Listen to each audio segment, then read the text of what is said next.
नमस्कार. आपण ऐकताय आणि पाहताय आपल्या अण्णा हे यूट्यूब चॅनल. मी गणेश तुकाराम शिंदे आपणा सर्वांचं येरमाळा तालुका कळंब जिल्हा धाराशिव इथून स्वागत करत आहे. निसर्ग आता मानवाची कुठल्याही ऋतूत परीक्षाच घेतोय की काय अशी स्थिती आहे. सध्या एप्रिल महिना संपत आला आहे आणि एप्रिलच्या अगदी पहिल्या आठवड्यापासून सर्वत्र वादळी पाऊस,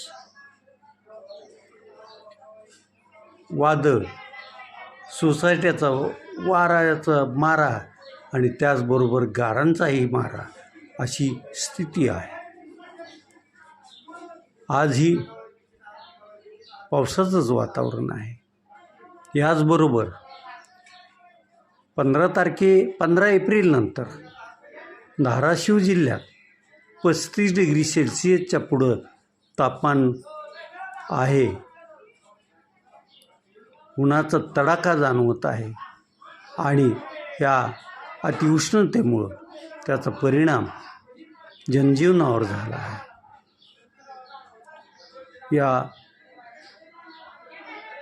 परिस्थितीमुळे नागरिक बेहाल आहे.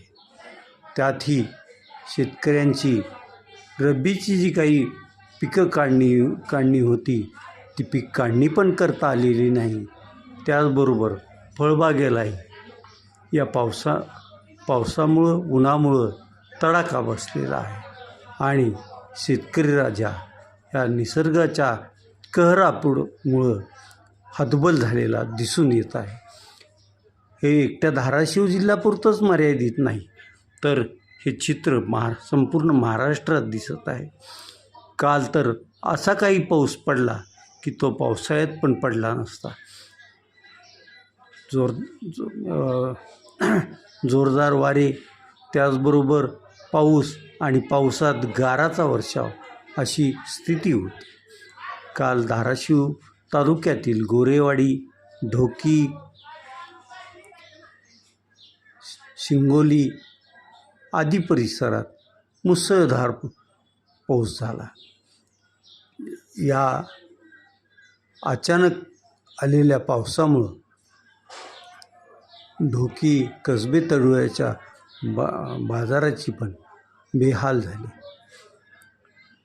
काल काही ठिकाणी 4-4:30च्या दरम्यान, काही ठिकाणी 5च्या दरम्यान, काही ठिकाणी 6 ते 7च्या दरम्यान, तर काही ठिकाणी रात्री 8 वाजता पण हा पाऊस बरसतच होता. एकूण उन्हाची दाहकता आणि अवकाळी पाऊस यामुळं ग्रामीण भागातील अनेक बाजारावर पण त्याचा परिणाम होतो आहे असंच चित्र सर्वत्र दिसून येत आहे. आज येरमाळ्याचा बाजार, आज कधी नव्हे ती 25 ते 30 वर्षांनी मी जवळपास दिवसभर बाजाराचं, आमचं घराच्या समोरच बाजार भरतो, तिथं बसलेलो होतो आणि तिथं माळवं विकणारे व्यापारी, शेतकरी, ग्राहकाची त्यांना प्रतीक्षा करावी लागत होती.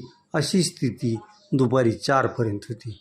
मात्र 5 नंतर बाजारात गर्दी वाढली. साहजिकच त्याचा परिणाम बाजारावर दिसून आला. बाजाराला 4 नंतर का गर्दी झाली तर उन्हाची दाहकता कमी झाली होती आणि थोडा वेळ लोक बाजारात खरेदी करतायत, फिरतायत, तोपर्यंतच आकाशात ढग दिसून येत होते आणि वाऱ्याची चाहूल पण लागलेली होती. अशी एकंदरीत सगळीकडेच परिस्थिती आहे आणि त्यामुळेच मग हा निसर्गाचा कहरच आपल्यावर चालू आहे असं सर्वसामान्यांचं आणि शेतकऱ्यांचं पण मत झालं आहे. आता जी काही उभी पिकं आहेत त्यांचं नुकसान झालं आहे. आंबे चढूनच गेले आहेत आणि मग स्थानिक लोकप्रतिनिधींनी या नुकसानीचे पंचनामे त्वरित करावेत अशी मागणी जिल्हा प्रशासनाकडे लावून धरली आहे आणि त्या दृष्टीनं लवकरच आता हे पंचनामे होतील. मग या पंचनामे झाल्यानंतर कधी केव्हा ही नुकसान भरपाई किंवा अनुदान शेतकऱ्यांच्या पदरात पडेल हे काही आजच सांगता येणार नाही, अशी एकंदरीत सर्व स्थिती आहे.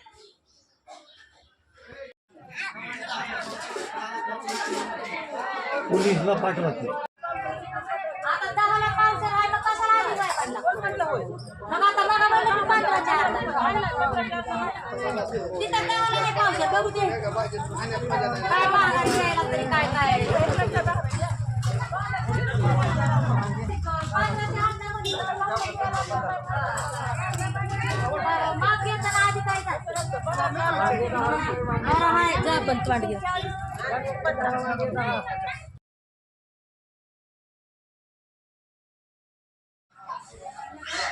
आमचे लहान बंधू सतीश तुकाराम शिंदे जे येरमाळा ग्रामपंचायतचे माजी सदस्य होते, त्यांचं परवा निधन झालं.